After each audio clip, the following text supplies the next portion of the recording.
Malu aqui com a gente hoje no TV Revista. Mas agora minha pergunta é a seguinte: tem alguém aí, você que está me assistindo agora, você por acaso é da época daquele desenho animado, os Jetsons? Ó, pra quem não for, vou falar, ele é de 1962, naquela época que não existia nem internet, eles previram smartwatch, videochamada, trabalho remoto, TV de tela plana, escada rolante, assistentes pessoais, robô que limpa a casa, olha só, minha gente, e tudo isso se concretizou, né?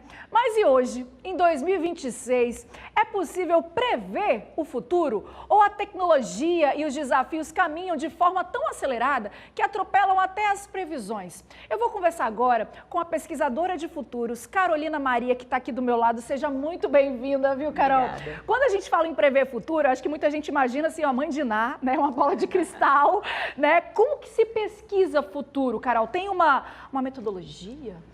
Sim, se pesquisa futuro fazendo um mapeamento, utilizando uma metodologia, muito rigor científico e também um pouquinho de intuição. Então tem um pouquinho de uma mistura de tudo isso quando a gente está pesquisando. E é interessante a gente entender que quando a gente fala de futuro, a gente já traz uma expectativa cultural, que é a forma como a gente lida com o tempo, né? Cada cultura lida com o tempo de uma forma. E existem diferentes formas de lidar com o tempo, para além do passado, presente e futuro?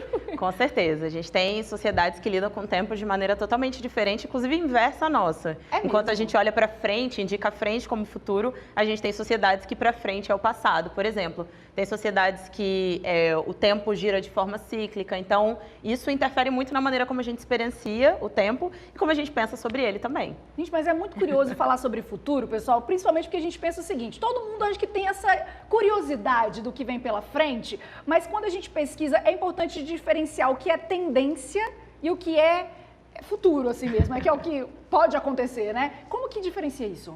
Então, tendência é um movimento que a gente já tem como mapear com mais precisão, a gente já consegue ver um direcionamento ali para onde está indo, é algo que está ficando cada vez mais forte no nosso presente, né?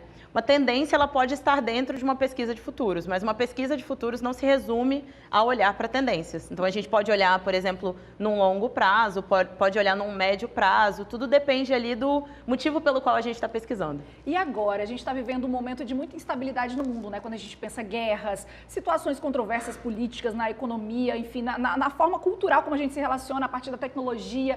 Dá para imaginar o que vem por aí? Como que faz isso?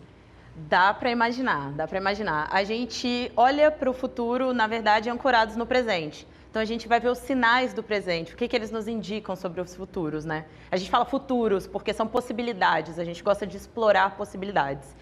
E a gente faz isso olhando para sinais, olhando para o mundo, olhando para o que está acontecendo, para as novas tecnologias, novos comportamentos, dados demográficos, sociais. É um emaranhado de informações. E é muito profundo, tá, gente? Essa entrevista que a gente sempre faz aqui no TV Revista é muito rápido, mas eu chamei a Carol aqui porque ela está numa fase da vida que por muito tempo você trabalhou em empresas que atendiam outras empresas para analisar o futuro, para usar isso para o mercado. Mas agora você está numa fase que você está direcionando esses esforços para que qualquer pessoa tenha acesso a essas ferramentas e consiga analisar futuros, né? E criar futuros também, porque o futuro ele ainda não está posto, né? Então a gente pode imaginar e criar esses futuros. E aí vem a ideia do seu novo projeto, que é o Depois do Provável, para qualquer pessoa acessar essas ferramentas. Por que é importante as pessoas saberem ler futuro? Olha, a gente chama de letramento em futuros, e é muito importante porque impacta a nossa vida pessoal, impacta a nossa vida no trabalho.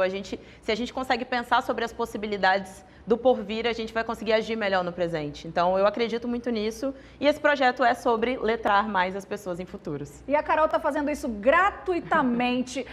Como é que faz? É uma newsletter? Tipo, são conteúdos digitais que chegam de uma forma periódica e a pessoa consegue aprender sobre isso. É um curso parcelado, é isso? Tipo isso. É um e-mail que chega para as pessoas toda quinta-feira de manhã sobre esse assunto. Eu uso os estudos de futuros para produzir esse conteúdo, e ele vai falar tanto do campo quanto usar o campo para fazer análises. Basta a pessoa assinar, colocar o e-mail dela lá, toda semana vai receber na caixa de e-mail. Onde é que acessa? É o arroba? Depois do Provável. Depois do Provável. O que virá depois do que é provável, né, minha gente? Ô, Carol, mas para quem está ouvindo a gente, assistindo a gente agora, não está entendendo, gente, como é que é isso? Eu posso usar, para que eu quero aprender isso? Por que é importante? Porque assim, a pessoa pode usar isso tanto na vida particular, quanto em projetos coletivos, como que é?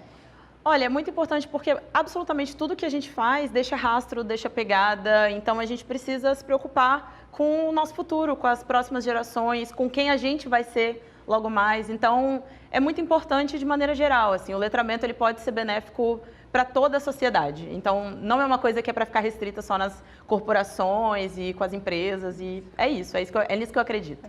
E a Carol, então, veio aqui hoje para fazer esse convite para a gente. Vamos futurar, né? E vamos esperançar também que esse futuro seja melhor, né, Carol? Do que está posto esse cenário, esses futuros tantos. Obrigada, uma boa tarde para você.